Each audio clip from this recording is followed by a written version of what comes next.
लोकसभा चुनाव में बीजेपी का सियासी सफरनामा पहाड़ पर एक दशक में लगाई 33% की छलांग।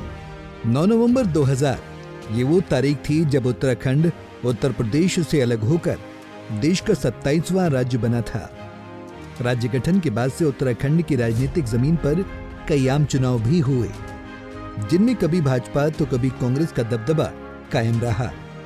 खासतौर से बात अगर भारतीय जनता पार्टी की करें तो बीजेपी ने यहां बीते एक दशक में लोकसभा चुनाव में 33% वोटों का इजाफा कर लंबी छलांग लगाई है। उत्तराखंड में साल 2004 में पहली बार लोकसभा चुनाव हुए, जिनमें 40% वोट पाकर भाजपा सबसे बड़ी पार्टी बनकर उभरी थी। वहीं कांग्रेस को 38% और बसपा को 6% वोटों से संतुष्ट रहना पड़ा। वहीं अगर साल 2009 के आम चुनाव की बात करें तो यहां कांग्रेस ने दमदार वापसी करते हुए 36% वोट पाकर राज्य में सबसे बड़ी पार्टी का तमगा हासिल किया, जबकि भाजपा और बसपा ने 28 और 12% वोट हासिल किए। अब अगर बात साल 2014 के लोकसभा चुनाव की करें तो यहां भाजपा ने मोदी लहर के चलते 55% वोट हासिल किए, जो पार्टी का अब तक सर्वश्रेष्ठ था। वहीं कांग्रेस ने 34% वोट हासिल किए, जबकि बसपा 4% वोटों पर सिमट गई। अब अगर लोकसभा चुनाव 2019 के वोटिंग परसेंटेज के आंकड़ों पर नजर डालें तो यहाँ बीजेपी ने अपना दबदबा कायम रखते हुए 61% वोट हासिल किए, जबकि कांग्रेस और बसपा को 31% वोटों पर संतुष्ट रहना पड़ा। यानी कुल मिलाकर 2009 से 2019 तक भाजपा ने 33% वोटों का इजाफा कर लंबी छलांग लगाई है।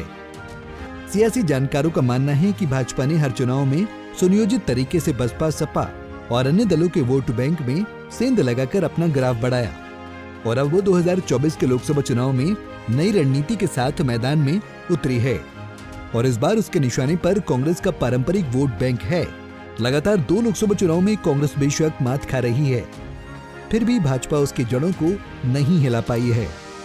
इसकी तस्दीक इस तथ्य से हो जाती है कि राज्य बनने के बाद अब तक हुए सभी लोकसभा चुनाव में कांग्रेस का वोट प्रतिशत 30% से कभी कम नहीं रहा।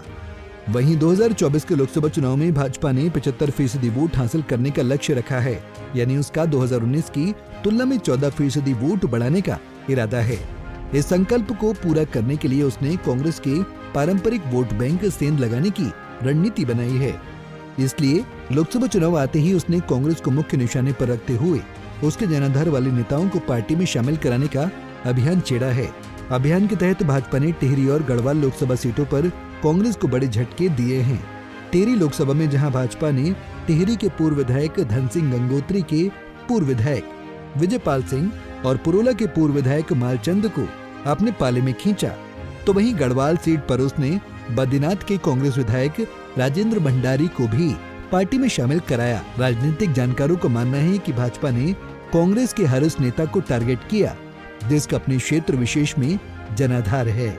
यही नहीं, सियासी हलकों में ये चर्चा भी खासी गर्म है कि आने वाले दिनों में बीजेपी कांग्रेस के कुछ और बड़े नेताओं को भी पार्टी में शामिल करा सकती है, जिसके चलते भाजपा 75% वोट हासिल करने का लक्ष्य आसानी से प्राप्त कर सकेगी। Bureau report, Punjab Kesari TV. हमसे जुड़े रहने के लिए हमारे YouTube चैनल को सब्सक्राइब करें और नई वीडियो की नोटिफिकेशन के लिए बेल आइकॉन को दबाएं। अगर आप ये वीडियो Facebook पर देख रहे हैं तो लाइक जरूर करें और ज्यादा से ज्यादा शेयर करें। धन्यवाद।